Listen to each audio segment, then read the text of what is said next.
En realidad, eso fue casi mucho un impulso sentimental estudiar ingeniería forestal. Yo soy de Antofagasta, del norte, donde hay un desierto tremendamente seco, el más seco del mundo, dicen. Y estudié toda mi preparatoria, o sea, la primaria y la secundaria allá, pero siempre venía de vez en cuando al sur era, nosotros Santiago era el sur, venía y podía estar con un tío que es ingeniero agrónomo en sus trabajos agrícolas. Entonces me interesó por el contraste mismo. En vez de estar en el desierto, dije, ¿qué es el desierto? Me vine a estudiar agronomía. Y entré a la escuela de agronomía en el año 54. Hice el primer año, me tocó hacer la práctica en la Rinconada de Maipú. Fue una lata esa primera práctica. Y para pasar del segundo al tercero, teníamos la chance de ir a Yancacura, los que querían estudiar ingeniería forestal, que yo no tenía idea en ese momento. Sabía que forestal está relacionado con bosques, pero nada más. O agronomía. Como la práctica en agronomía había sido una lata, yo me fui a Yancacura a la práctica al sur. Éramos 7 compañeros de esta promoción. La mitad de ellos ya están muertos, pero los otros todavía andan por ahí dando vueltas, como Schlegel, por ejemplo, y otros más. Entonces, fui a Yancacura y cuando volví de Yancacura, realmente me fascinó el bosque. El bosque chileno tiene algo que a uno lo atrae totalmente. Y yo me refiero al bosque valdiviano de la cordillera a la costa, que es un bosque mixto, que tiene todo tipo de olores, sabores, colores, que realmente fascina estar dentro. Es algo que, como uno se siente parte realmente de la naturaleza. Entonces ese fue realmente mi primer contacto con el bosque y precisamente por eso fue la decisión que tomé de seguir la carrera de ingeniería forestal. En esa época, en los años 55, no teníamos mucha idea en qué se trabajaba el ingeniero forestal, y tampoco teníamos muchos ejemplos de ingenieros forestales.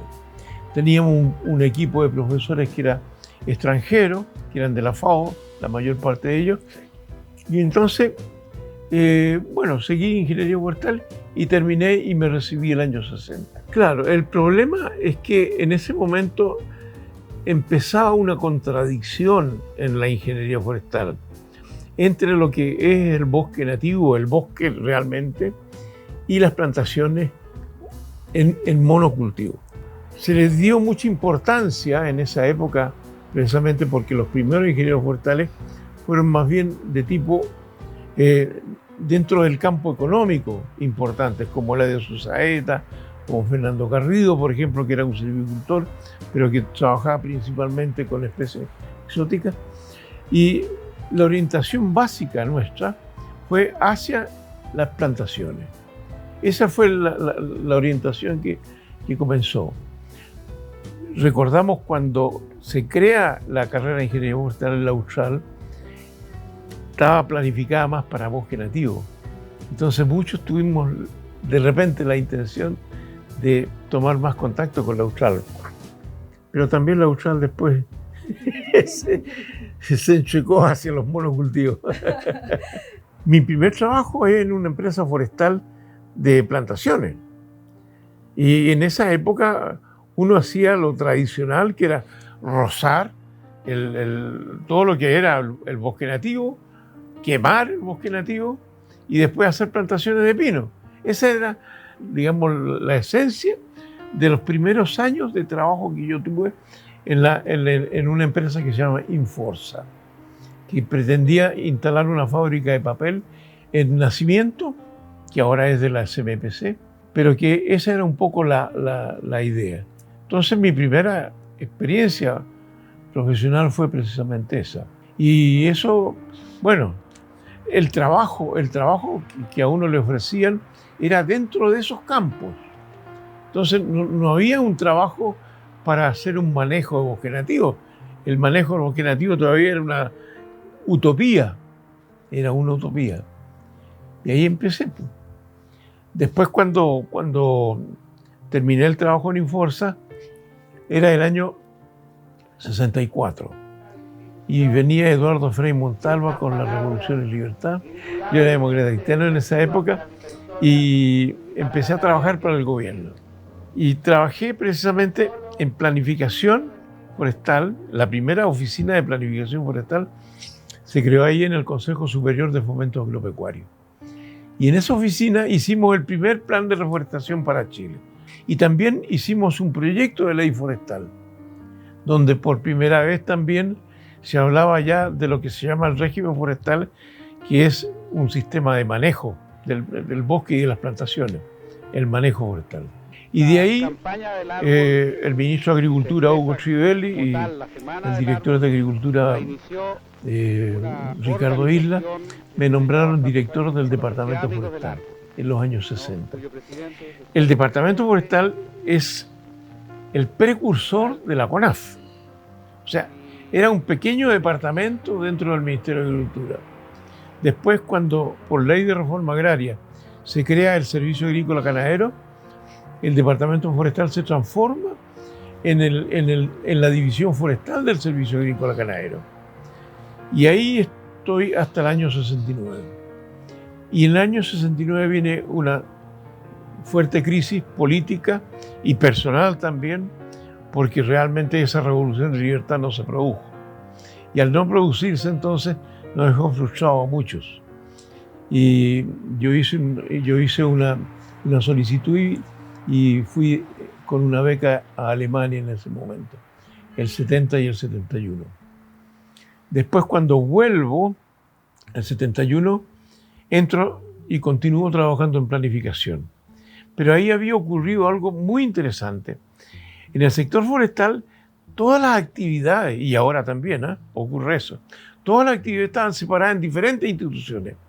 Desde el Ministerio de Relaciones Exteriores tenía actividades forestales hasta el Ministerio de Agricultura, la Corfo, en fin, estaba todo repartido el sector forestal.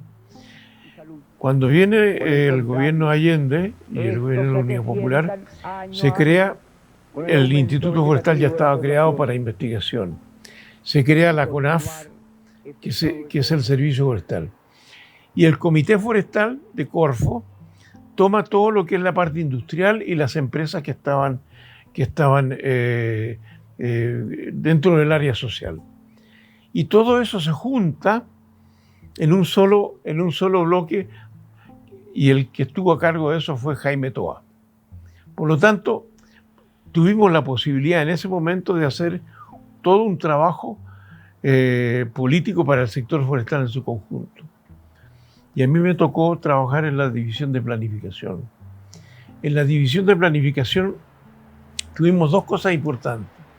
Una fue desarrollar un método de trabajo de planificación participativa, de modo que en todas las empresas del área social, los trabajadores tenían la posibilidad de participar en los planes operativos de sus empresas anuales.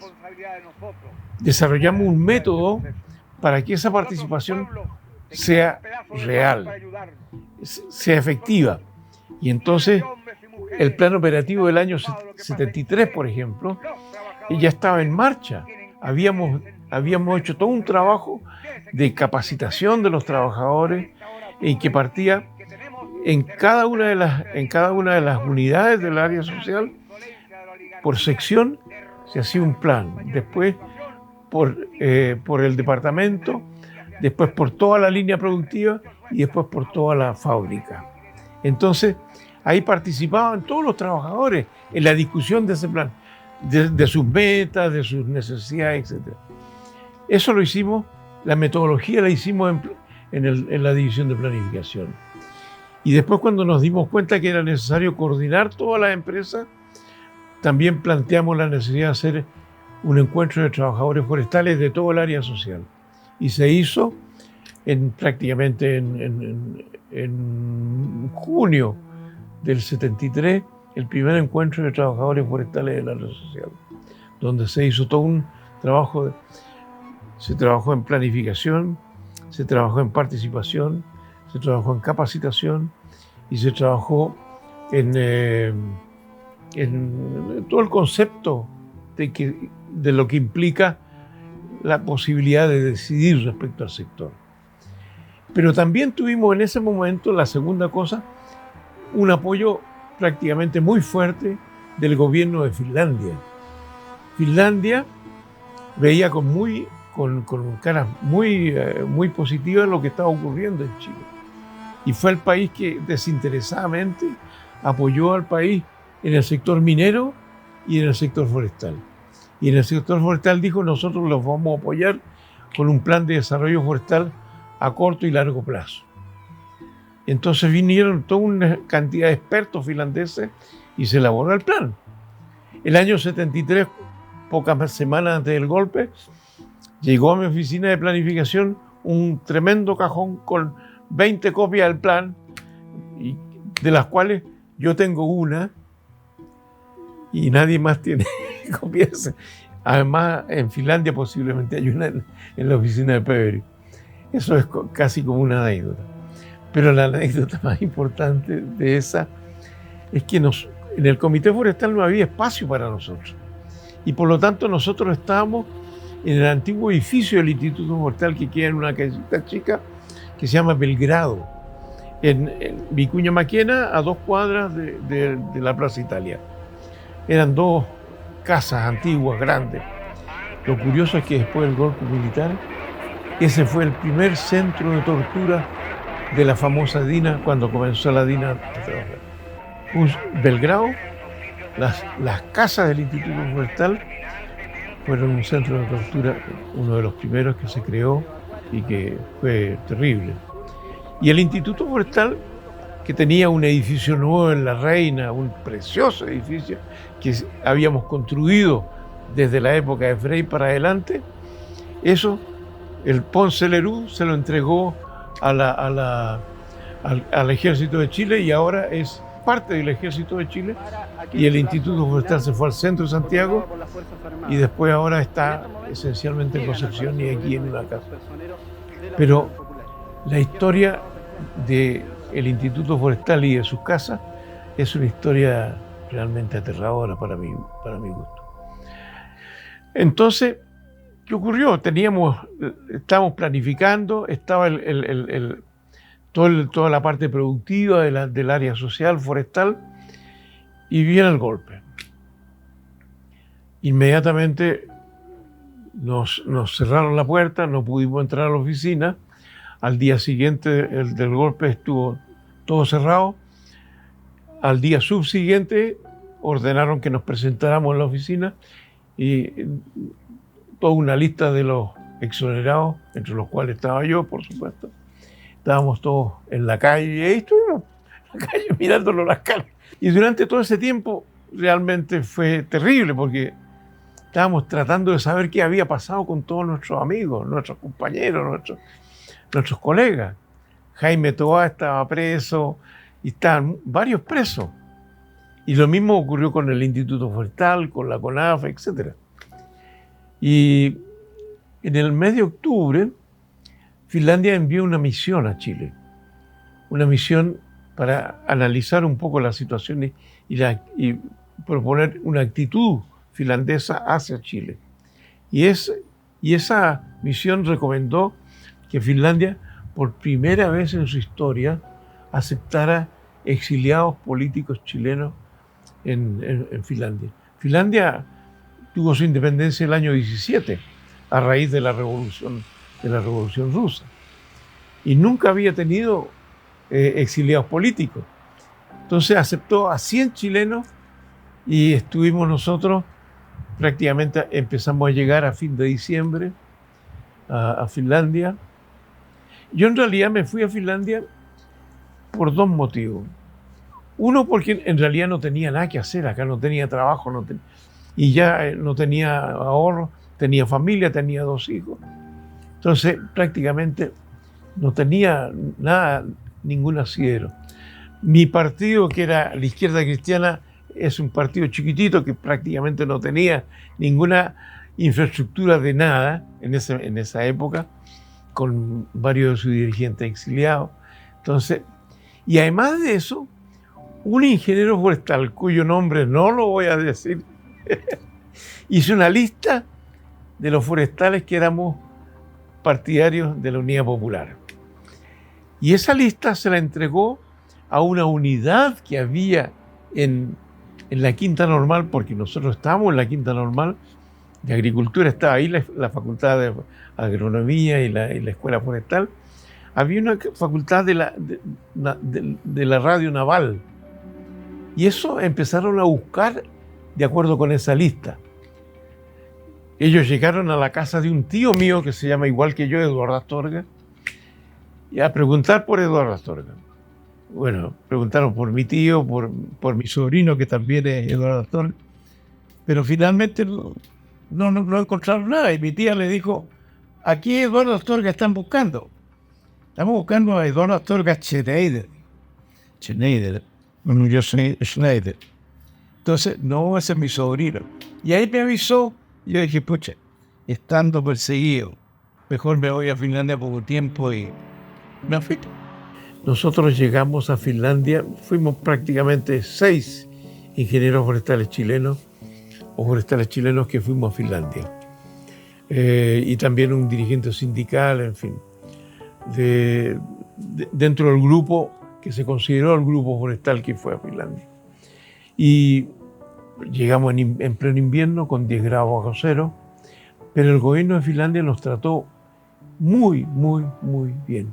Y muy fuerte la solidaridad finlandesa. Nos invitaban todo el tiempo a hablar de lo que había ocurrido en Chile, a hablar de nuestra experiencia. Nos invitaban permanentemente. Había una sociedad que se llama Sociedad Finlandia-Chile, o Suomi Chile Seura, que es la que tiene este tipo de avisos.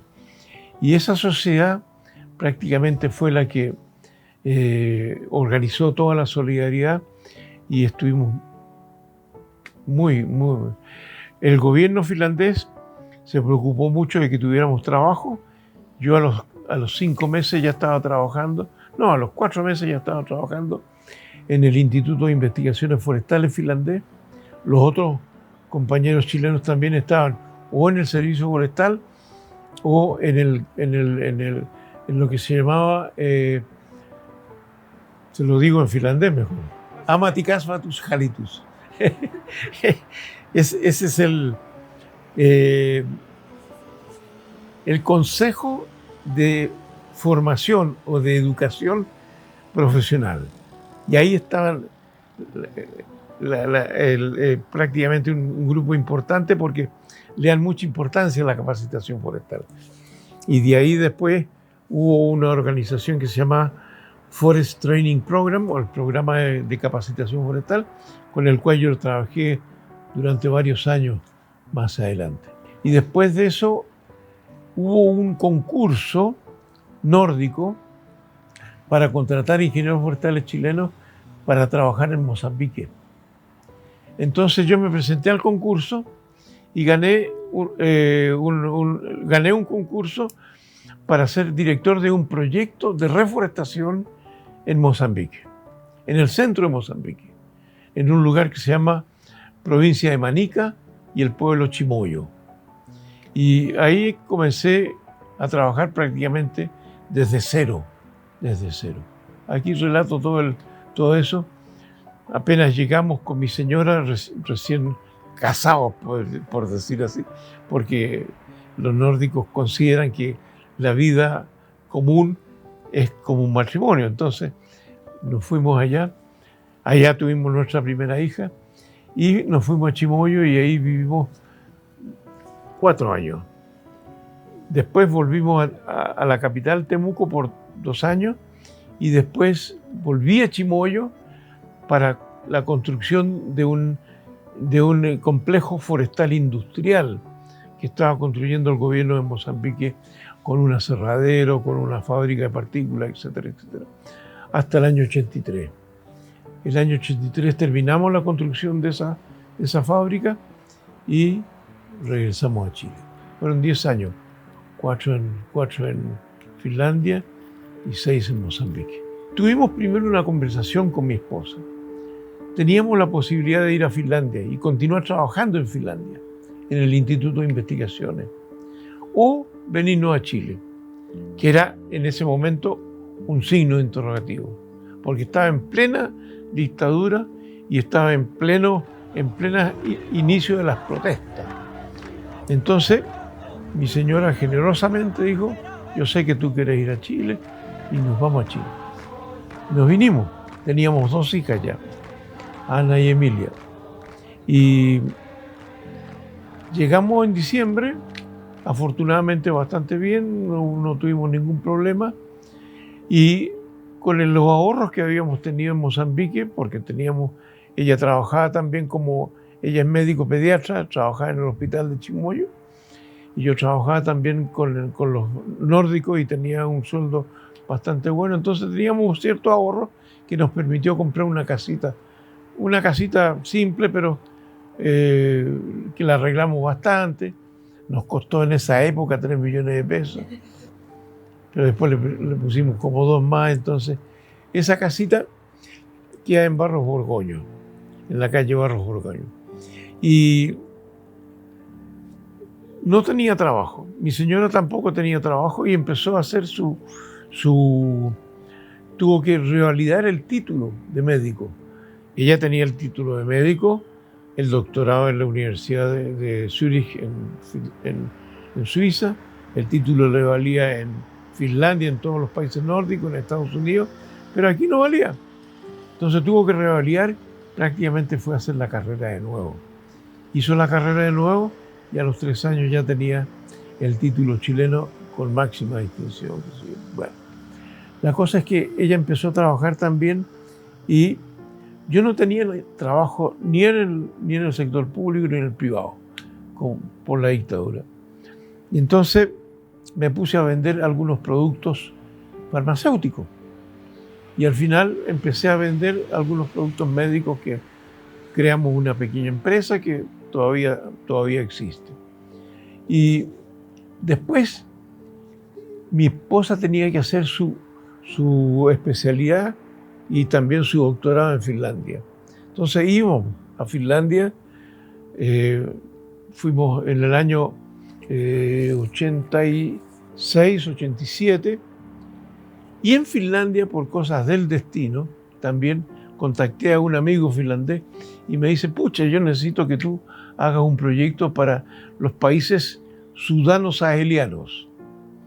Está Sudán, Etiopía, Somalia, Kenia, Uganda, Djibouti.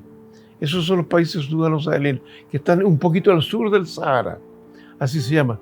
Y después viene todo el resto del África tropical. Esto es como el África de la sabana, entre el bosque tropical y el desierto. ¿Y qué había ocurrido? Hubo una tremenda sequía. Entonces, eso hizo que la producción agrícola de esa zona, que es la producción de subsistencia, bajara a la mitad. Y eso hizo que hubo una tremenda hambruna y los países europeos, por supuesto, fueron a entregar alimentos, etc. Hubo un tremendo movimiento, eso fue prácticamente a fines de los años 70. Y muchos de los proyectos europeos eran proyectos en los cuales la mayor parte del dinero se gastaba en los expertos europeos. Y esos expertos europeos hacían el proyecto y volvían después a sus países. De modo que prácticamente lo único que era realmente de aporte era el alimento que se llevaba. Pero gran parte de los fondos de esos proyectos volvían a sus países. Y Finlandia dijo, no, tenemos que enseñar a estos grupos de África para que ellos puedan desarrollar por sí mismos sus propios proyectos y los dirijan. Y después la ayuda va a esos proyectos. Y ese fue el proyecto que tuve que elaborar. Me fui varias semanas discutí todas estas ideas con los directores de las escuelas forestales, de la Escuela de Técnicos Forestales, en Sudán, Etiopía, en todas esas partes. Y entonces preparé un proyecto y eso finalmente fue aprobado y comenzó a ejecutarse. Era un plan de capacitación a 120 jóvenes forestales africanos de esos países para que ellos aprendieran todo lo que es la tecnología de los proyectos y pudieran ellos manejar sus plata. Esa era la idea básicamente. O sea, participativo 100%. Y dio muy buenos resultados y yo fui contratado como profesor. Entonces yo estaba 3 meses en Sudán, 3 meses en Etiopía. Así, toda esa parte de los 80, por ejemplo, estuve trabajando gran parte como consultor. Y después, a raíz de eso, me resultaron otras consultorías de proyectos forestales en Sudán, en México, en varias partes más, en Perú también, por parte de la cooperación finlandesa. Lo interesante de la cooperación finlandesa es que las posibilidades de desarrollo profesional que abrió, por lo menos para mí, fueron fantásticas. Entonces, nunca tuve esas mismas posibilidades de desarrollo profesional en Chile, con excepción de la época de la Unidad Popular. Bueno, terminan los 80 y entonces, y aquí en Chile también teníamos mucho trabajo. Yo, con otros compañeros, primero dijimos, ¿en dónde podíamos trabajar un poco políticamente? Entonces yo entré al Colegio de Ingenieros Forestales y ahí propuse la creación del Departamento de Derechos Humanos.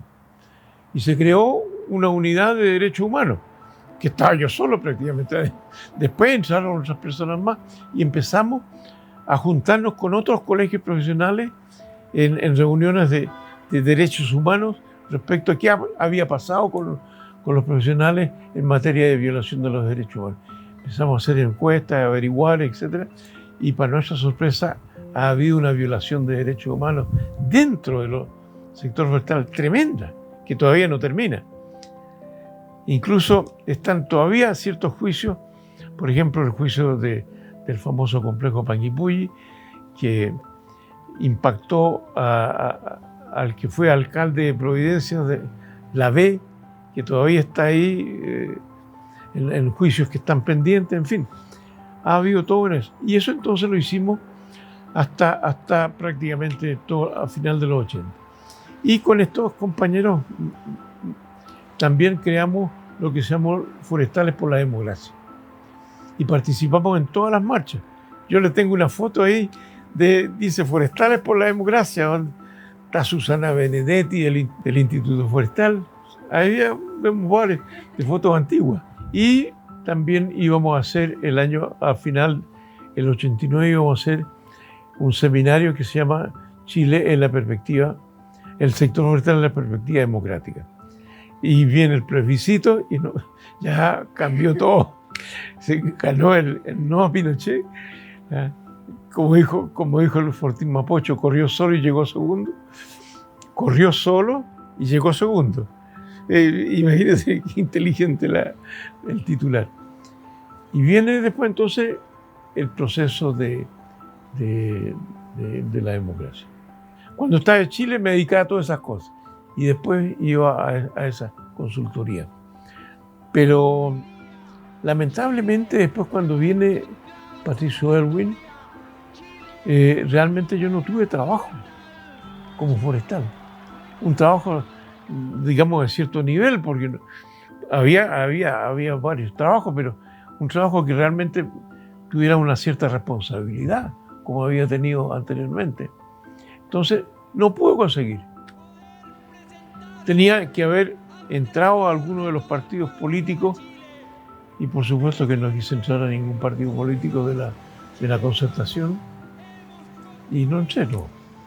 Entonces, en ese momento Finlandia tenía un hermosísimo y gran proyecto para Centroamérica en el año 92. Y me ofrecieron la dirección de ese proyecto en Centroamérica. Y dije, bueno, así será. y me fui a Centroamérica. Por supuesto que me han hecho muchos retos, me han retado. No, ¿cómo te fuiste?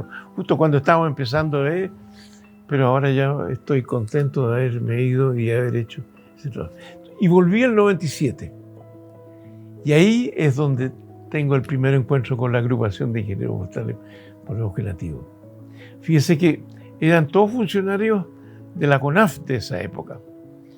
Y el director era Carlos Weber. Estaba Alberto Peña, que es de la agrupación, Leonardo Araya también, que era de la agrupación, estaba Aaron Caviere, y ellos habían logrado que hubo un proceso que se llamó el proceso de Montreal, porque el año 92 hubo en Chile, hubo en la Cumbre del Río, se llamó la Cumbre del Río, donde la palabra sostenibilidad o sustentabilidad se redescubrió, porque no la inventaron, sino que se redescubrió, porque la sustentabilidad es algo más antiguo que la Tierra casi. Entonces, la CONAF en ese momento formó un grupo de trabajo, donde estaba el sector privado, estaban las universidades y estaban las ONG. Y invitaron a la agrupación. Porque claro, estaba Carlos Weber y estos otros amigos. Pero ellos no podían participar porque ellos eran funcionarios de la CONAF. Entonces me invitaron que yo participara. Yo en ese momento, claro, los contacté en algún momento y conversamos y dijeron, esta es la agrupación, ¿y por qué no participaste? Y yo participé. Y por primera vez entonces entré en contacto con esta palabra, no es la primera vez, pero sustentabilidad y manejo forestal sustentable. Y ahí se empezó a discutir qué es lo que era y cómo se podía lograr, entre todo ese grupo de trabajo. Y ese grupo de trabajo fue muy bueno porque cuando se define que la sustentabilidad es una acción hacia los bosques donde se considera lo económico, lo ambiental y lo social, entra lo social. Los forestales en general nunca hemos considerado lo social como parte importante de nuestro ADN. El forestal siempre ha sido muy tecnócrata, muy arbolístico, muy forestal, ecológico, pero a la gente no, la gente es aparte. No la dejamos entrar porque destruye los bosques. Entonces, siempre el forestal ha sido un poco alérgico a dos palabras, al ambientalismo y a lo social. Ahora ya han cambiado un poco las cosas, pero en esa época era una lucha permanente. Entonces, cuando yo supe que cuando hablamos de sustentabilidad vamos realmente a integrar la parte social, dije, fantástico, la integramos. Yo sentí que ahí realmente era donde yo podía cooperar, porque el proyecto que yo había trabajado en Centroamérica era esencialmente un proyecto social. Era un proyecto de desarrollo local forestal, con las comunidades locales. Entonces ahí entendí yo que era mucho, aquí eso aquí no se sabía lo que era género. Nosotros ahí en Centroamérica, por ejemplo, trabajamos mucho el concepto de género. Y en cambio aquí llego yo y digo género. Ah, es esto, en la tela. No, todo lo que era el concepto de género estaba como todavía muy oculto en la universidad o en otras partes. Pero estábamos viendo nosotros en Centroamérica que el género es fundamental en un proyecto forestal. ¿Y sabe cómo lo descubrimos? Porque hicimos el reloj de las 24 horas de lo que hace la mujer y el reloj de las 24 horas de lo que hacen los hombres en el campo. Y cuando uno compara esos dos relojes de las 24 horas, se da cuenta cómo la mujer trabaja una tremenda cantidad de tiempo y nosotros todavía queríamos que se dedicaran a los viveros. No, se tiene que levantar a las 4 de la mañana a preparar el desayuno al marido ahí. En fin, eso era la campesina ya. Entonces, cuando integramos ese aspecto, se integra realmente, ya no trabajamos con el 50% de la población, sino que con el 100%. Y ese concepto fue el que me gustó mucho poder introducir incluso dentro de las discusiones de la agrupación. Y fue muy positivo, fue muy positivo. El switch fue el siguiente. Vino una señora de Colegual. Usted conoce Colegual allá en San José de la Mariquina. Vino a Valdivia y quiso hablar con alguien de la agrupación. Se encontró con René. Está René, jovencito, ahí está, guainita. Y resulta que le dice, mire, esta empresa forestal está tratando de comprarnos los terrenos, nuestras parcelas, donde hemos vivido muchos años. Y claro, no tenemos un tremendo ingreso, pero ellos nos ofrecen mucho dinero por los territorios. Y están avanzando con sus plantaciones y se veía con mucha claridad en toda esa zona de San José de la Mariquina cómo las plantaciones de forestal Valdivia en esa época iban avanzando hacia los cerros Y ahí entonces René dijo, ya conforme, vamos a discutir esto. Y yo recuerdo que en uno de los viajes lo conversamos y fuimos juntos a Colegual y conversamos con la gente y nos dimos cuenta que efectivamente le estaban diciendo, mire, si usted nos vende este terreno con los árboles, nosotros le pagamos 300.000 pesos la hectárea, pero si usted los corta y nos vende el terreno pelado, le pagamos 500.000 pesos por la hectárea. O sea, el culpable de la corta y del roce iba a ser el campesino, y por supuesto que era atractivo. Y los presionaban de diferentes formas, y muchos tuvieron que vender, porque realmente la economía campesina está en esos cerros muy, muy marginal. Entonces de ahí salieron varios estudios y varios trabajos de gente de la agrupación sobre la parte... y ahí nos metimos a la parte campesina, diría yo, en la parte social. Pero también cuando uno ve lo social, están los trabajadores forestales. Y los trabajadores forestales estaban en esa época organizados en la Confederación de Trabajadores Forestales. Y nos invitaron a dar charlas. Por lo menos a mí me tocó dar muchas charlas. Y después también los grupos indígenas. También empezaron los conflictos. Las quemas de camiones, si usted, les recomiendo que lea el libro de Pairicán, las primeras quemas de camiones fueron a fines de los 90. Entonces ahí empezó todo el movimiento en toda la zona de la Araucanía. Pero efectivamente, entonces el conflicto propiamente tal y la invasión de todas las plantaciones en los territorios indígenas ha sido larga y todavía continúa. Y el Estado chileno no ha logrado en ningún momento realmente cambiar un poco esa situación y reconocer a los pueblos originarios. Entonces están los trabajadores, que también estaban explotados, etc. Los campesinos y los pueblos indígenas. Ese es el componente social del que estamos hablando cuando hablamos de sostenibilidad. Ahora, ¿cómo se hacía eso? Ahí entra el FCC, ¿no? Ahí entra el FCC. Y por eso que yo me entusiasmé tanto con lo del FCC. Dije, esta es la herramienta. ¿Por qué era la herramienta? Porque la empresa que quería vender internacionalmente su producto tenía que estar certificada de acuerdo con estos principios, que consideraban fuertemente lo ambiental y lo social. Lo económico se daba de por sí, pero lo ambiental y social era lo del FCC. Y así comenzó el FCC, también el año 94. Y yo nunca supe por qué la agrupación se inscribió en el FCC como el año 94 o 95. Alguien estuvo en contacto allá o algún directorio.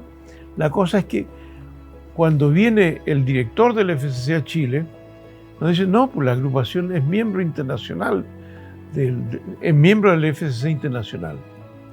Y nos invitan y entonces empezamos, junto con el CODEF, a crear el FCC Chile.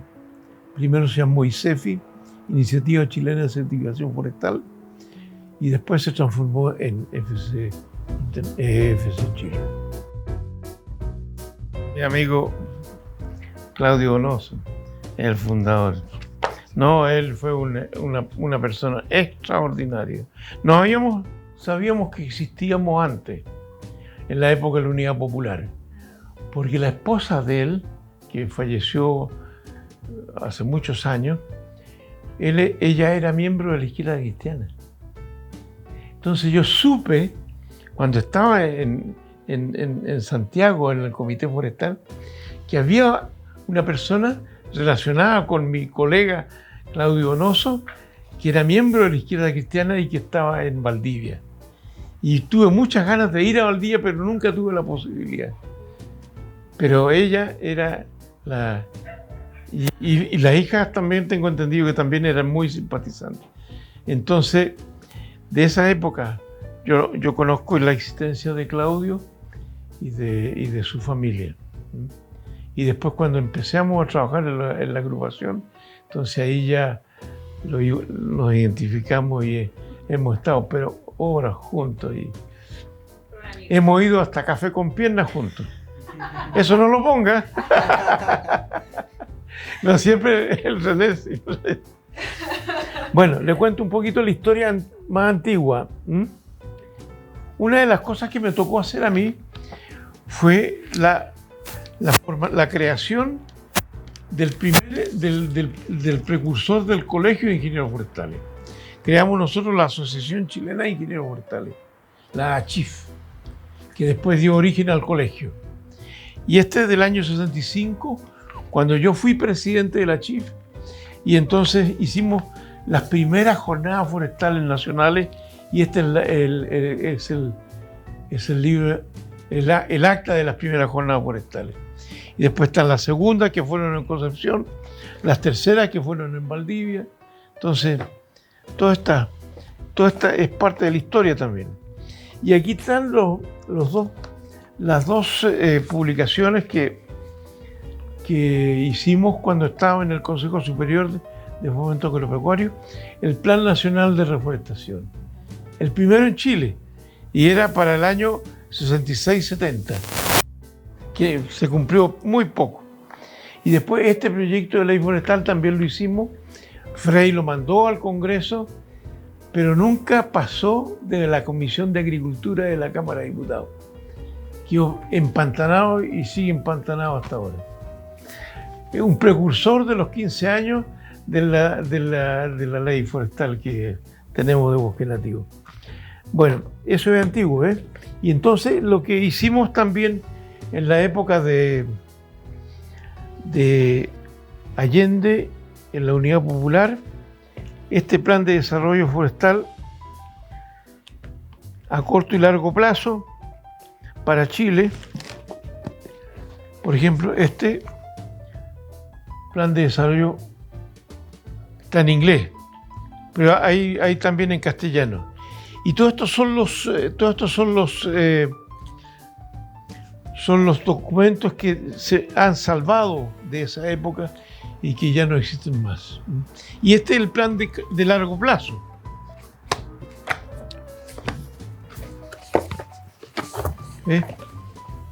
Chile, Plan de Desarrollo Forestal a Largo Plazo. Ese es el que hicimos con acá en el Comité Forestal.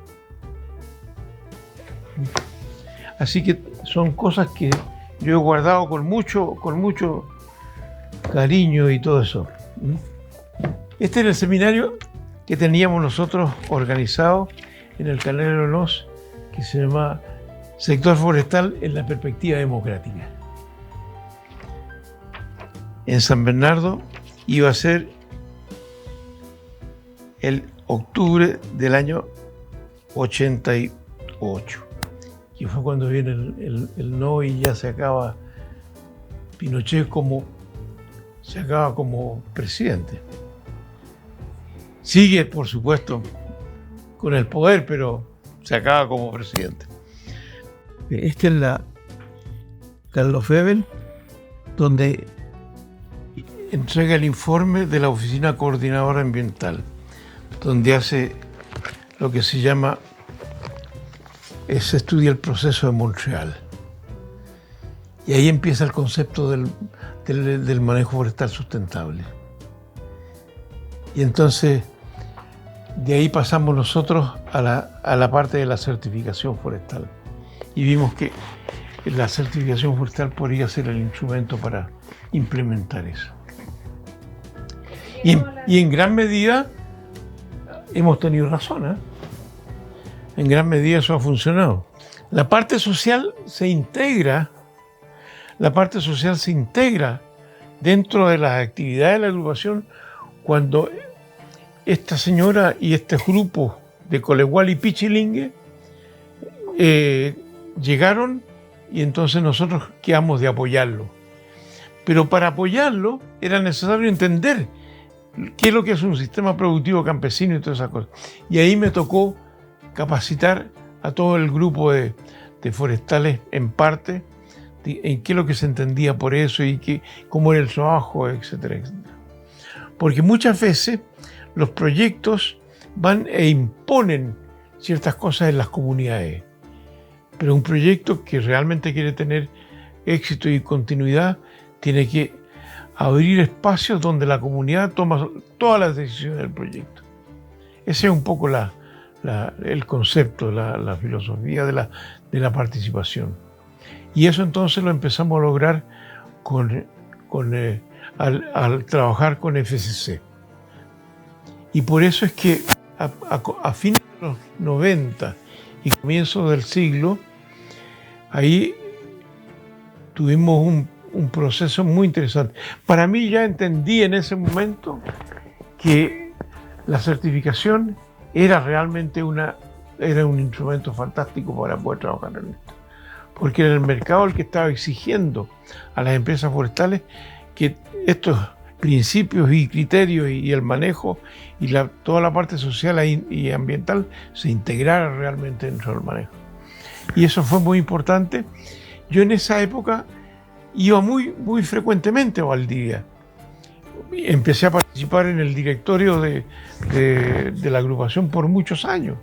Yo he sido director de la agrupación prácticamente casi vitalicio. Y fui en un momento también presidente. Pero fue un periodo muy corto porque justo en ese momento también me eligieron presidente de FCC Chile. Y yo dije, bueno, presidentes de la agrupación hay muchos, pero presidente de FCC Chile, para sacar adelante esto, somos muy pocos. Entonces me pronuncié por el FCC. Y entonces toda la primera década, la otra cosa que ocurrió es que para la Corma, para los empresarios, para las grandes empresas que veían la certificación, esto era como una imposición extranjera hacia sus actividades. Y entonces ellos lucharon mucho contra la certificación. Hubo muchos artículos de prensa, una tremenda cantidad de ataques al FCC. No despegamos. Y finalmente la empresa, el mercado le empezó a obligar a certificarse. El mercado japonés, después el mercado chino incluso, el mercado europeo, el escandinavo. Entonces tenían que vender sus productos y a finales de la primera década del 2010 empezaron a certificar FCC. Pero ahí ocurrió algo que eran tremendas empresas. Por lo tanto, para las empresas certificadoras era muy buen negocio, porque la empresa certificada tiene que pagarle a la certificadora. O sea, la certificadora es un cliente de la empresa certificada. Y eso hace que el tratamiento de los estándares, de los indicadores, llegó a un punto que nosotros llamamos certificaciones light.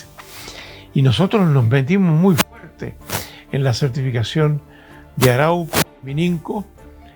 Analizamos todos los informes a fondo, los discutimos, criticamos. Hay muchos documentos que yo tengo que están precisamente haciendo esa crítica y diciendo, no, esta empresa no es certificable. Como Arauco, por ejemplo. Arauco certificó mucho antes de haber sido certificable por FSC. Ya se había certificado por el sello nacional, que era el CERFOR. Pero el sello internacional, de acuerdo con los principios, criterios, indicadores, no tenía. Le voy a poner un ejemplo. Uno de los puntos que en la parte social que se discutía era todos los conflictos que había de la empresa con los trabajadores. Ellos, cuando venían los certificadores, tenían reuniones con los dirigentes sindicales que muchas veces eran bastante amarillentos, y también con la empresa. Entonces, no, conflictos no hay. Sin embargo, nosotros averiguamos, y en las inspecciones del trabajo locales de cada una de las ciudades, está llena, pero llena de reclamos de trabajadores forestales que estaban ahí, y sin embargo el certificador no iba a averiguar esas certificaciones. Y es así como eso, habían muchas cosas. Entonces nosotros le llamamos certificación light. Ahí, a raíz de eso, también como agrupación nos candidateamos al FSC Internacional. Tiene su sede en Bonn, en Alemania, y como yo había luchado tanto por tantas cosas sociales dentro del FSC, yo fui electo miembro del directorio internacional del FSC por la Cámara Social, porque el FSC tiene 3 cámaras: la Cámara Económica, la Ambiental y la Social, que se supone que tienen el mismo peso. Pero el otro proceso que hubo más adelante es que la Cámara Económica era de peso pesado, la Cámara Ambiental era de peso ligero, y peso muy liviano era la Cámara Económica. Entonces la Cámara Económica imponía, la Cámara Social imponía prácticamente en todas las asambleas. Nosotros presentábamos muchas mociones para mejorar ciertas cosas, como por ejemplo la calidad de la certificación, y no. Entonces fue poco a poco erosionando la confianza que teníamos nosotros en el FSC, tanto que lo habíamos defendido, luchado y todo eso durante fines de los 90 y hasta el 2010. Sin embargo, lentamente después empezó con la certificación de las grandes empresas. Entonces, además, las empresas estas grandes empezaron a moverse y a colocar gente en el directorio de FSC Chile. Lo que fue la guinda de la torta, usted se acuerda de la colusión del papel tissue. Bueno, fue la CMPC con una empresa sueca. Y la empresa sueca tenía un representante en el FSC Internacional que era candidato a ser presidente del FSC Internacional. Y cuando viene se abre todo este escándalo de la colusión, yo me di cuenta inmediatamente que no era posible que una persona representara a esa empresa sueca, que realmente había sido, junto con CMPC, los de la colusión del papel. Y no solamente en Chile, en Colombia, en Argentina, en varios países. No eran trillito limpio.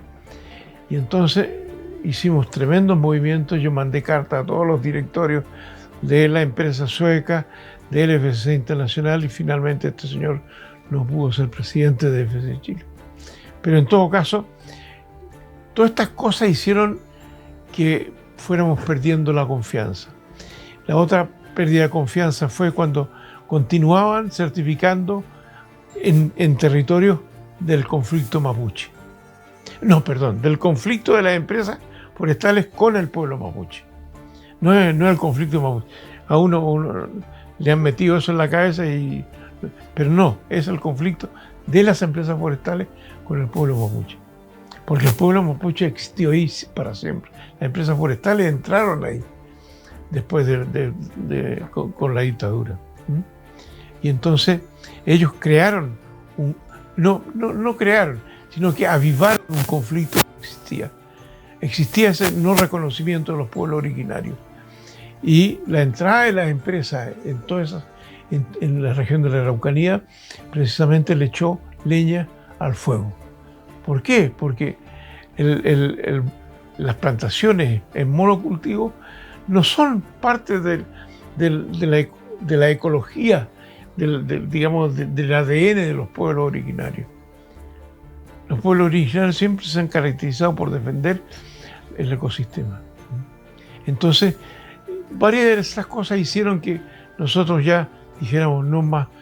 Y la última, por supuesto, fue cuando hicimos varias mociones para presentar en la Asamblea General del FCC en Canadá en el año 17. Y todas fueron rechazadas por presión de la Cámara Económica. Para que se apruebe una moción, tiene que ser aprobada en las 3 cámaras. Usted la puede aprobar en la Cámara por el 50%, en la Cámara Social, en la Cámara Ambiental, pero si no la aprueba la Económica, no se aprueba. Y aún a veces aprobaban las mociones, después implementarla era, pero para que le digan, un tremendo trabajo. Así que dijimos, no vamos a perder más el tiempo. Y nos salimos. Y yo fui el que prácticamente influí para que la agrupación se involucrara fuerte y también se retirara del FCC. O sea, era en el fondo posicionar la marca, el sello FCC en Chile, y además de eso empezamos también toda la campaña de información para que la gente que comprara productos que vienen de forestales viera si tiene o no tiene el logo del FCC. Al principio ninguna lo tenía, pero después lentamente fueron empezando a aparecer los logos del FCC y ahora ya es una plaga. Usted no abre ninguna caja de cualquier cosa y está el logo del FCC. Todas las cajas de leche y de todo el Tetra Pak está todo con el sello del FCC.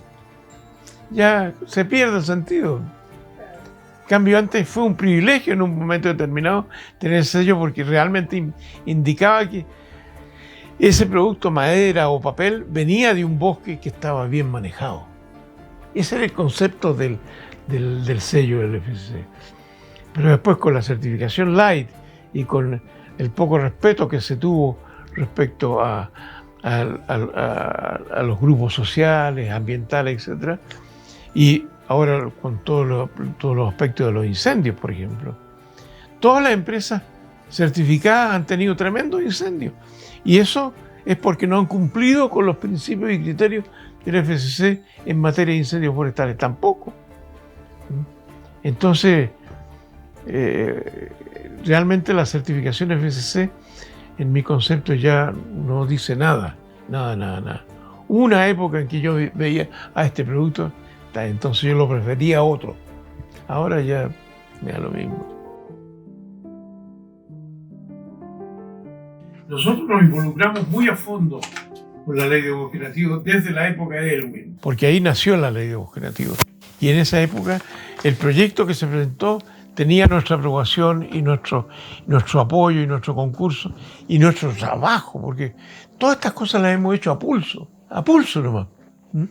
Bueno, pero después, como esa ley se estancó en el Parlamento, viene después de Elwin, Elwin lo podemos dejar a un lado porque él tuvo problemas mucho más serios con Pinochet, con la transición misma. Así que en ese sentido él se ganó su fama y sus cosas. Pero el que no se ha ganado nada son los presidentes que vinieron a continuación. Primero el Frei, que tuvo un ministro de Agricultura que retiró la ley de bosque nativo y hizo otra. Entonces, Emiliano Ortega hizo otra ley. Y ya ahí, entonces, todo lo que habíamos ganado se perdió. Después de eso vino Lagos, que también hubo un grupo de nosotros que nos metimos mucho en la campaña, especialmente Leonardo Araya y muchos, Peña y otros más, que estuvieron muy metidos ahí. Pero se hizo un programa forestal y todo eso. Sin embargo, puso un ministro de Agricultura que era un radical bastante mafiosón, perdonando la expresión, que también le retiró el proyecto que había hecho Ortega y prácticamente presentó uno nuevo y ahí lo presionó la Corma. Y entonces de ahí sale la idea del proyecto corto de ley imaginativa. Y se hace el proyecto de ley corto y ahí entonces se aprueba en la época de Michelle Bachelet. Pero la impresión que tengo yo es la siguiente. Esta ley demoró 15 años y tuvo un costo inmenso, inmenso. ¿Cuántas horas de parlamentario con sueldos inmensos?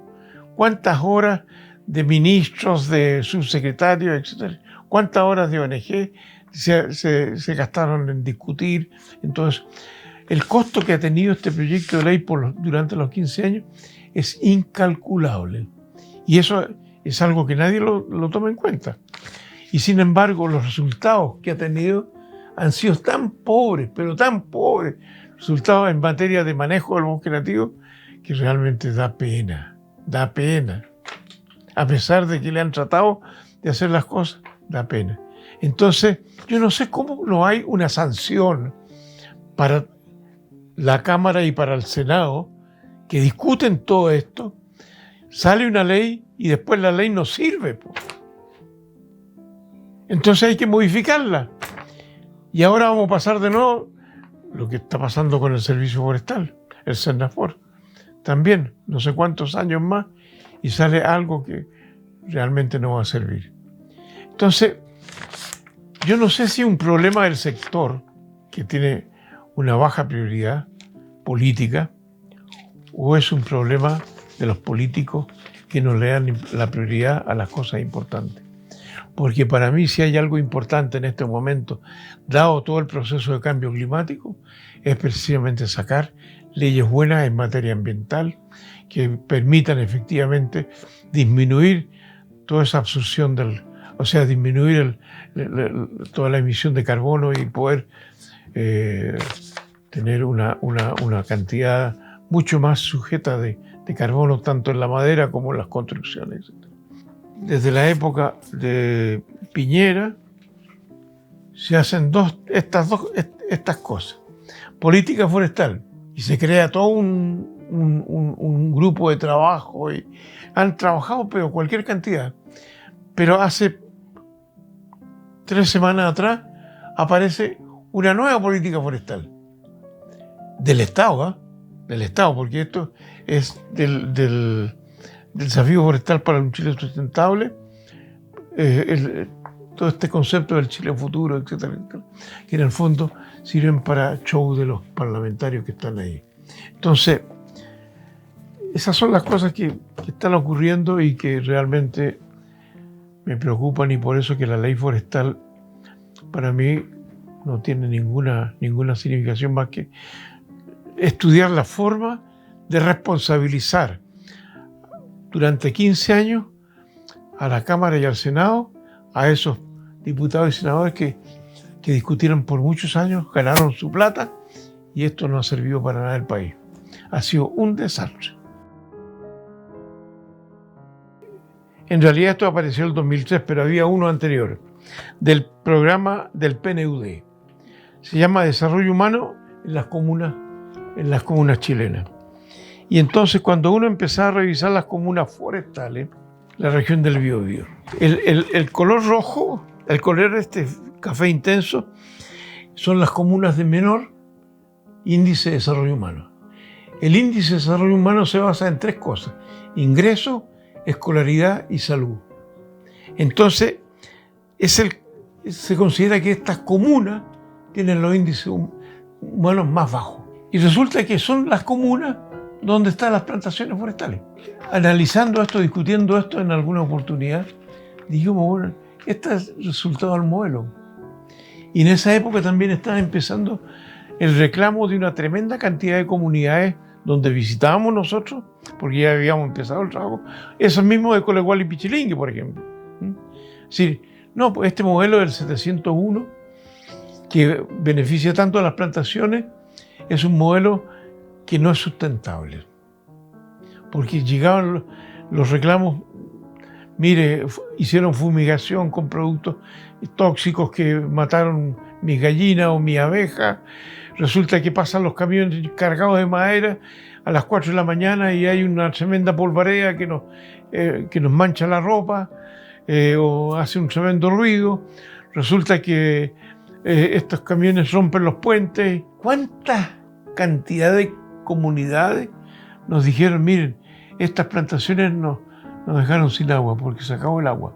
Una tremenda cantidad. Entonces dijimos, no, este modelo entonces quiere decir que no es sustentable, porque en la parte social atenta contra las comunidades locales, no resuelve los problemas con los pueblos originarios y los trabajadores forestales no tienen cómo realmente reaccionar porque también está todo el sistema de contratistas.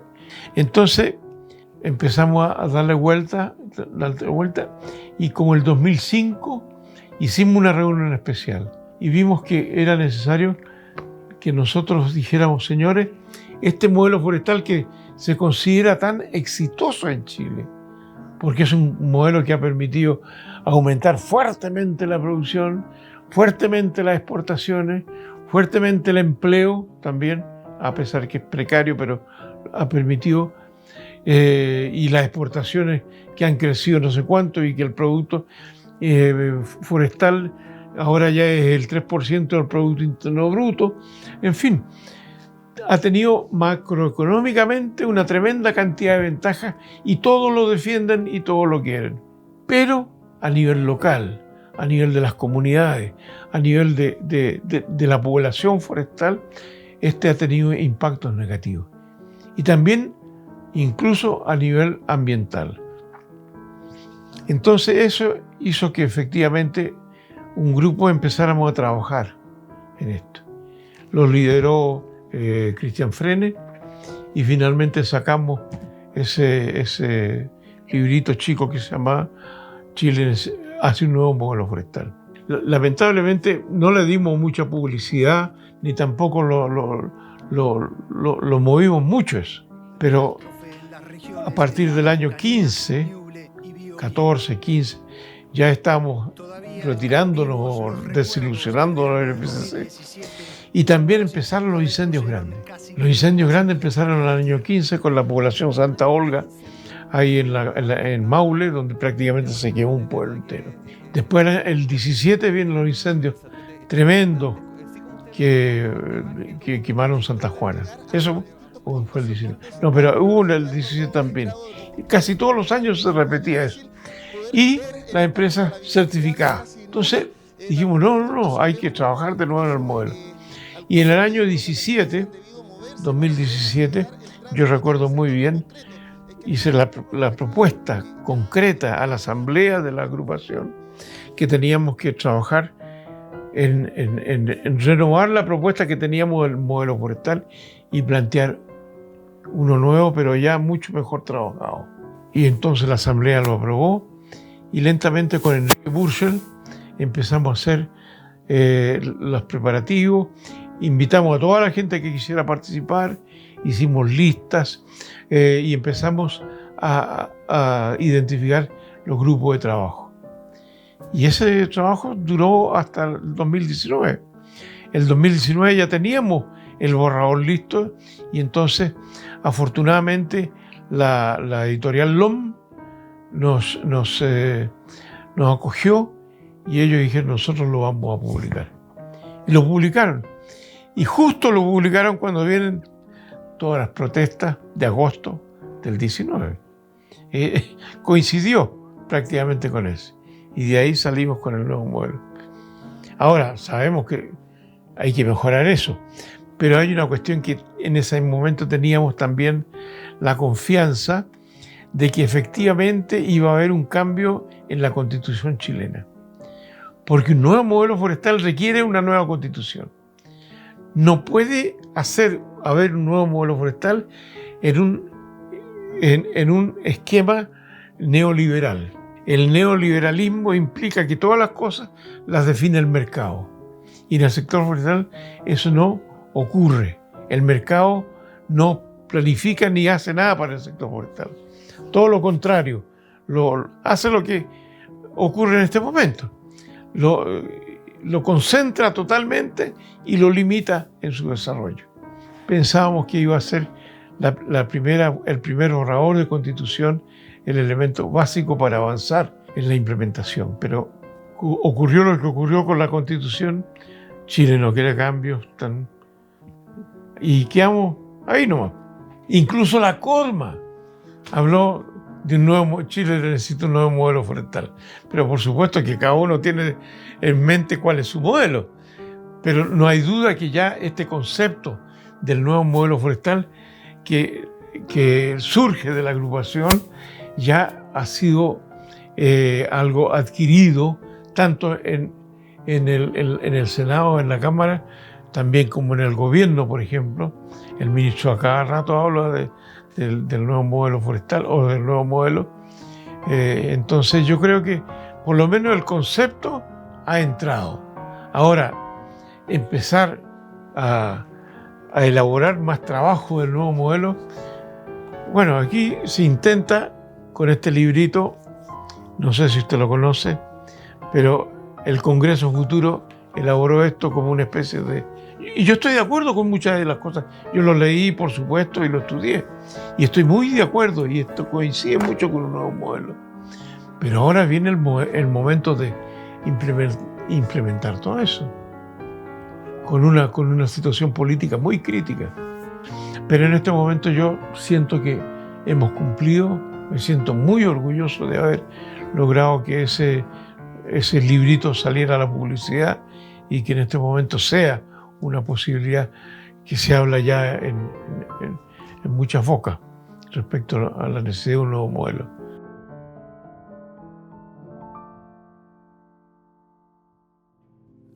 Desde que llegamos a Chile y después con la experiencia de vivir en Finlandia, siempre los finlandeses tienen un lugar donde van el fin de semana, que está a la orilla de un lago, a la orilla de un río, a la orilla del mar, donde hay una sauna y donde uno toma el sauna, se relaja y todo eso. Y desde que llegamos a Chile con mi señora, estuvimos pensando precisamente en tener un lugar así. Y después de recorrer bastantes cosas, porque yo trabajé en la parte farmacéutica, pero también trabajé en minería, a pesar de que se contrapone totalmente con lo forestal, trabajé en minería en toda la sexta región. Y siempre andaba buscando un campito, un lugar que estuviera al lado de un río, al lado del mar, donde pudiéramos nosotros comprar y después construir ese sauna. Y finalmente encontramos un predio en la cordillera de los Andes, en la precordillera frente a San Fernando. Y tuvimos la posibilidad de un señor que estaba prácticamente, lo iban a sacar al remate, de comprarlo a un precio muy bajo. Y tenía la gran ventaja de estar a orilla del río Tinguiririca. Y después venía un puro cerro, ¿eh? Un gran cerro. Ahí en la escritura decía 2.500 hectáreas. Pero era el cerro, o sea, como decir, es clase 8, que no sirve para nada. O sea, no es que no sirva para nada, sino que ahí es pura vía silvestre, ¿no? Y ese predio había sido explotado para sacar carbón, para sacar leña, para sacar tierra de hoja. Habían metido animales, cualquier cantidad de animales, etc. Pero lo compramos y lo primero que hicimos fue parar todo tipo de explotación. Y empezamos a trabajar. Las pocas hectáreas, eran 10 hectáreas de terraza al lado del Tinguiririca, plantando nogales. Hemos hecho mucho esfuerzo, construimos por supuesto el sauna y lo tomamos todas las veces que podemos allá. Y en este momento, recorriendo de nuevo la parte del cerro, nos hemos dado cuenta que sin intervención, ese bosque esclerófilo que existía y que estaba totalmente destruido, ahora se reconstituyó después de 35 años. Entonces uno entra ahí y ve un bosque y ve cómo realmente toda esa vegetación que estaba que es lo que llaman matorral que no sirve y que después lo cortaban y plantaban pino, y ahora es un bosque inmenso que tiene un área esclerófila baja, y donde está el litre, el boldo, el quillay, el espino, como bosque. Después hay un segundo estrato que es el roble, especialmente en las quebradas, y más arriba encontramos el ciprés de la cordillera. Entonces se ha regenerado todo eso y ha hecho una absorción de carbono, pero impresionante, porque son 2.500 hectáreas. Entonces nosotros con mi señora decidimos que esto no puede ser destruido ni puede ser... y hemos estudiado todas las alternativas para poder definir qué hacemos con esto. Y entonces hemos encontrado que la más adecuada en este momento, de acuerdo con la legislación chilena, no podemos hacer lo que hizo Tompkins, que es regalar los parques nacionales. Podríamos hacerlo, pero la CONAF no se interesaría por 2.500 hectáreas. Entonces, la idea es hacer un derecho real de conservación, que significa que eso se declara a perpetuo como un área de conservación y solamente se puede permitir un cierto uso para hacer senderos, para visitar, para investigación, para capacitación, con cierta infraestructura, pero nada más que eso. Es como un parque nacional privado. Y en ese sentido hemos también contactado con la Municipalidad de San Fernando, y la Municipalidad de San Fernando estaría muy interesada en tener eso como una especie de parque para que la gente de San Fernando pueda recorrerlo. Pero estamos recién comenzando. Entonces estamos involucrados con mi señora y mis hijas precisamente en hacer un plan de trabajo para ese bosque del Tinguiririca. Entonces las hijas van a crear una fundación para poder administrar y manejar eso, y tenemos cierto financiamiento de la Fundación Tierra Austral, que es la que tomó el compromiso con nosotros de mantener esa área de conservación. Nosotros invitamos para la firma de la escritura, invité a Pablo para que asistiera y que fuera presente como miembro como presidente de la agrupación, precisamente porque me interesa que la agrupación sienta eso como uno de los resultados propios que ha logrado uno de sus miembros, mantener eso al futuro. Estas son las antiguas. Ahí está Frei, ahí estoy yo, ahí está la Chief, ingeniero Portales, entregan diploma Frei. Eso es antiquísimo, del año 65. Le damos un diploma de donde dice forestal honorario, algo así fue la cosa. Porque anteriormente le habían dado una licencia, entonces nosotros le dimos a Frei.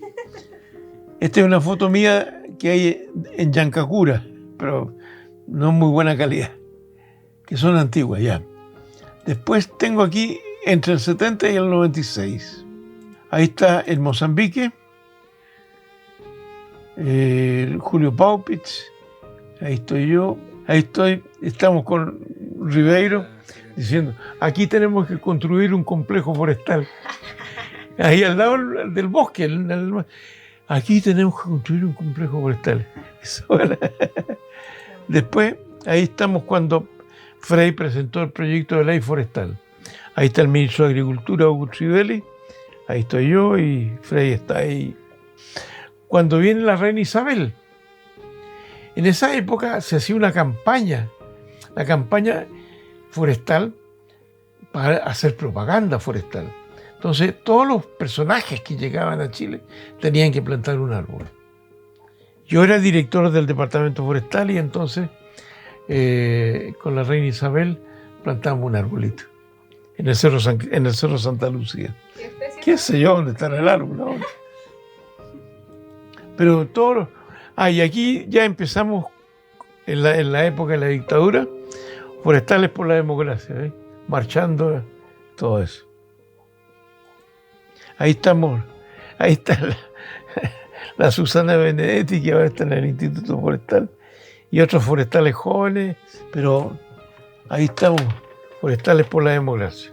Esa es una foto que tomamos en uno de los proyectos de la agrupación. Y entonces ese proyecto, esa foto la tomó el René, ya a finales de los 90 y comienzo de los 10. Yo sentía la agrupación como una especie de familia propia. Para mí, y me entregué tanto a la agrupación precisamente por eso, porque sentí el cariño del Tata, del René, de todo el grupo que trabajábamos ahí, del Canoso, de varios. Entonces se sentía esa que todavía se siente en ciertos momentos, pero esa era un poco la... Y por eso uno, claro, sin que le paguen, sin que nada, uno mismo va haciendo todas las cosas y se mete en todo eso. Y ahí estamos en una reunión, yo en ese momento era presidente, y ahí está Donoso, Homero Altamirano, Pablo Cruz, ahí estamos, ¿eh? Este trío era realmente un trío bien, digamos, bien unido. Éramos muy unidos. Ahí estamos en otras reuniones, con Altamirano, ahí está Pablo Cruz, el Carlos, el René. O sea, como estas fotos, ahí estoy en Canadá en un congreso forestal. Y esta es la despedida de Burchell. Estoy con mi señora y bueno, ahí estamos en la parcela del Tata. Reuniones de este tipo, en la casa del Tata. Ahí estábamos, de esos años. Bueno, y así tengo cualquier cantidad. Ahí estamos los viejos forestales, compañeros de curso. Este falleció, este todavía está vivo y este soy yo. En una época también. Lago. Cuando le regalamos este alerce, que se lo regaló René. Aquí está René, aquí estoy yo. Y toda una cantidad. Este era el ministro que le digo yo, el radical, que echó para atrás Además, la CONAF en esa época estaba prácticamente mandada por la democracia cristiana. Y ahí está uno de los que la dirigía en esa época. Ahí estamos, cuando el Tata cumple 70 años, el 2003. Bueno, y así, esta la seleccioné para la agrupación. Si hay algo que une a la gente, es precisamente tener objetivos y trabajar en cosas comunes. Y yo creo que eso mismo es precisamente una de las cosas que me hizo sentir a mí en la agrupación, que con el Tata, con René, con tanta gente, ¿no? Que hemos tenido objetivos comunes, incluso políticos, y entonces de querer una sociedad más justa. No es que a lo mejor militemos en el mismo partido, en absoluto, pero sí, y eso entonces nos unió mucho, yo lo sentía como una familia. A fin de los 90 ya fui miembro del directorio y seguí participando en todos los directorios prácticamente, hasta que llegué un momento que yo ya estaba cansado y era viejo ya para estar en los directorios. Entonces recuerdo precisamente que estábamos discutiendo, bueno, me preguntó René o alguien, ya, tenemos elecciones, ¿tú te vas a presentar de nuevo? No, yo ya he construido mucho. Ah, no, pero tú tenés que seguir ahí. Entonces, todo ese tipo hizo que ellos, René y los otros que estaban ahí, dijeron, bueno, en realidad tú de todos modos eres parte del directorio, así que te vamos a nombrar director honorario. Y el Tata también estaba ahí, que era el presidente honorario. Entonces dijeron director honorario. Y de ahí partí. Y realmente eso me he sentido muy, no sé, orgulloso, muy satisfecho, siento precisamente ese cariño de tanta gente. Y eso me hace hacer más fuerza todavía para poder entregar lo poco que me va quedando de energías para la agrupación. Y yo sé, y lo siento así, que la agrupación ha jugado un rol histórico en el sector forestal chileno fundamental. A partir ya de su creación, cuando se lucha para evitar que haya sustitución. Porque esa fue la primera y más importante acción que se tomó en esa época. Y después ya a fines de los 90, cuando empezamos a involucrar la parte social, entonces para mí ya realmente completaba la función misma de que en realidad la agrupación lucha por el manejo forestal sustentable, pero a nivel político también tiene que ser eso. Porque en el fondo lo que estamos haciendo es una lucha por los principios de igualdad, de justicia, de solidaridad dentro del sector forestal. Pero no entre los forestales, sino que dentro del sector con toda la gente, con el pueblo mapuche, con las comunidades, con los trabajadores. Entonces, esa es nuestro fondo, lo que nos impulsa. Y por eso creo que la agrupación podría ser perfectamente muy interesante como grupo que aglutine a una tremenda cantidad de gente que está egresando de las escuelas forestales para eso. Justicia, igualdad, solidaridad, amor dentro del sector nuestro, que sean los principios como pilares de todo el sería fundamental para poder tener realmente este nuevo modelo forestal que estamos planteando. Y creo que si eso lo logramos, aunque sea un poquito más a largo plazo, sería cumplir con nuestro gran objetivo.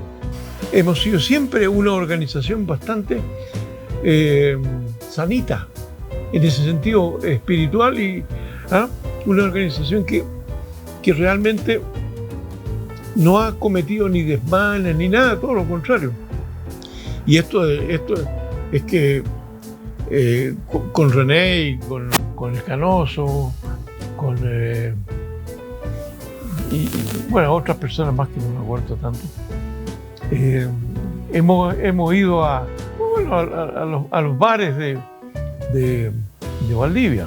Y una vez con Claudio teníamos muchas ganas de tomar café, habíamos estado en comida, y lamentablemente a esa hora, ahí en el centro de Valdivia, lo único que estaba abierto era un café con piernas. Así que yo le dije a Claudio, no, entremos nomás, no tengo ningún problema de entrar. Entramos y tomamos café. Y el René siempre se acuerda de eso. Y no. Él es el que cuenta las bromas y las tallas. Así que...